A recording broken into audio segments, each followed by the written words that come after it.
Shalom, selamat sahabat saya ucapkan kepada seluruh teman-teman dimanapun berada. Kembali lagi bersama dengan saya, Ariel Kurnaidi, dan pada hari Sabat ini kita akan kembali untuk mempelajari pelajaran sekolah Sabat kita di kelas Cornerstone.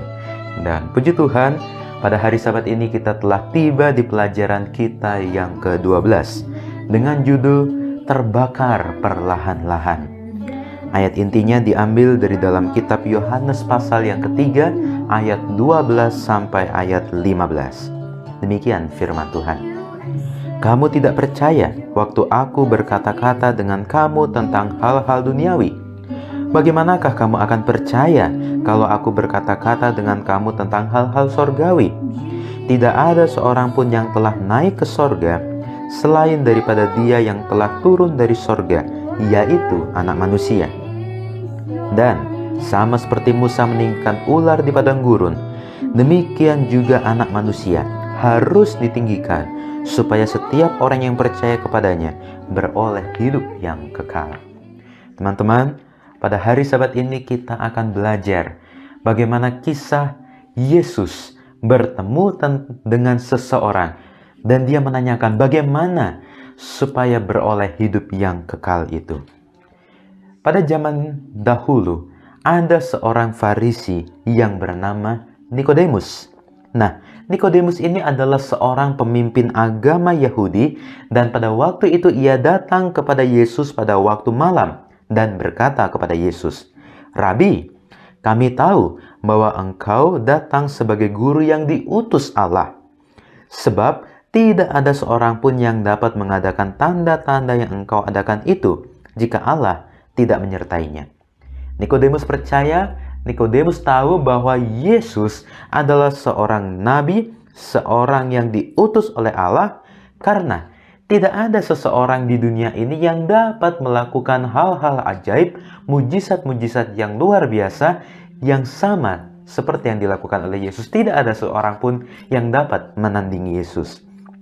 Kemudian Yesus menjawab Nikodemus, "Aku berkata kepadamu, sesungguhnya jika seorang tidak dilahirkan kembali, ia tidak dapat melihat Allah, melihat kerajaan Allah." Nah, perkataan Yesus ini membuat Nikodemus bingung. Bagaimana seseorang yang sudah dewasa, seseorang yang sudah besar, seseorang yang sudah tua dilahirkan kembali? Tidak mungkin, tidak masuk akal perkataan Yesus ini. Bagaimana bisa seseorang dilahirkan kembali? Kan dia sudah besar, bukan anak-anak lagi. Bahkan seseorang yang sudah dilahirkan ke dia ini tidak mungkin dapat dilahirkan kembali. Apa maksud perkataan Yesus ini? Oleh karena itu Nikodemus menjawab Yesus, "Bagaimanakah mungkin seseorang dilahirkan kembali kalau ia sudah tua? Dapatkah ia masuk kembali ke dalam rahim ibunya dan dilahirkan kembali?" Ya, bagaimana mungkin seseorang yang sudah dilahirkan dia masuk kembali ke dalam rahim ibunya kemudian dilahirkan kembali? Tentu tidak mungkin.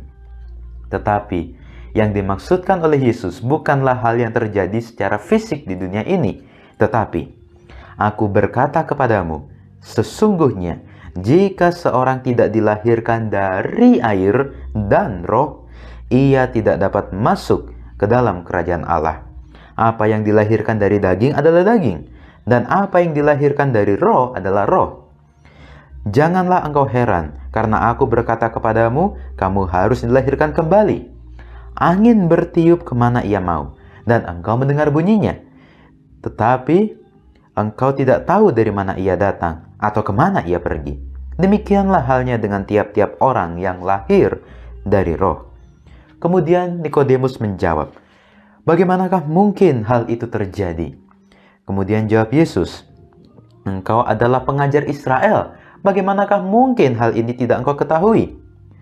Aku berkata kepadamu, sesungguhnya kami berkata-kata tentang apa yang kami ketahui dan kami bersaksi tentang apa yang kami lihat. Tetapi kamu tidak menerima kesaksian kami. Kamu tidak percaya waktu aku berkata-kata dengan kamu tentang hal-hal duniawi. Bagaimanakah mungkin kamu akan percaya kalau aku berkata-kata tentang hal-hal surgawi?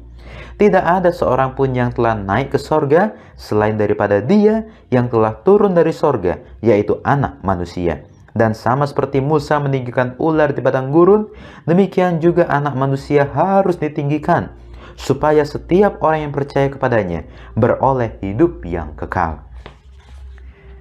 Di dalam kitab Yohanes pasal 3 ayat yang ke-16 mengatakan, "Karena begitu besar kasih Allah akan dunia ini, sehingga Ia telah mengaruniakan anaknya yang tunggal, supaya setiap orang yang percaya kepadanya tidak binasa, melainkan beroleh hidup yang kekal." Sebab Allah mengutus anaknya ke dalam dunia bukan untuk menghakimi dunia, melainkan untuk menyelamatkannya oleh Dia. Barang siapa percaya kepadanya, ia tidak akan dihukum. Barang siapa tidak percaya, ia telah berada di bawah hukuman, sebab ia tidak percaya dalam nama Anak Tunggal Allah. Nah, teman-teman, apa yang kita bisa pelajari dari pelajaran sekolah sahabat kita pada hari Sabat ini? Pena inspirasi dalam buku Alfa dan Omega jilid 5 halaman 170 mengatakan, "Yang engkau perlukan bukannya pengetahuan secara teori, melainkan pembaharuan secara rohani. Engkau tidak perlu memuaskan rasa ingin tahu, melainkan mendapat hati yang baru.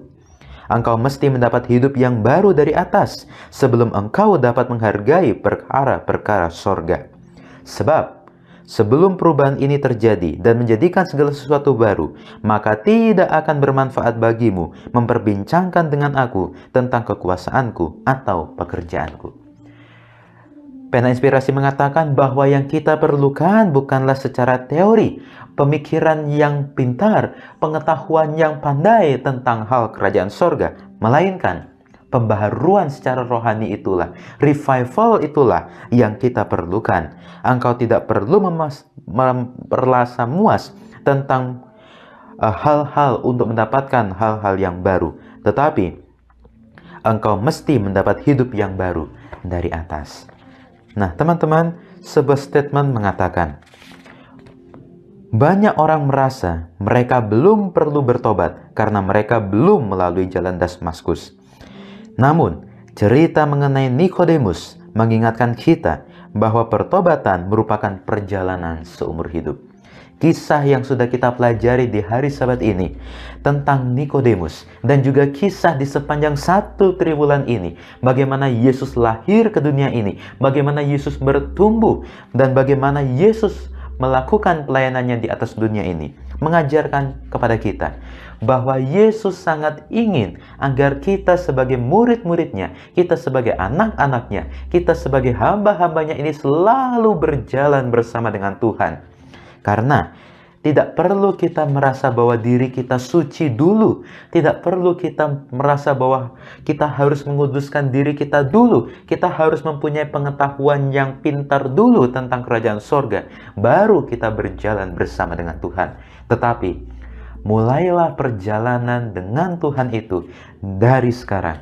Dengan bagaimana kita mengenal Allah, dengan bagaimana kita menerima Allah sebagai juru selamat pribadi kita, maka kita akan selalu berjalan bersama dengan Tuhan. Karena Tuhan ingin agar semua anak-anaknya, semua umat-umatnya ini selalu berjalan bersama dengan Tuhan.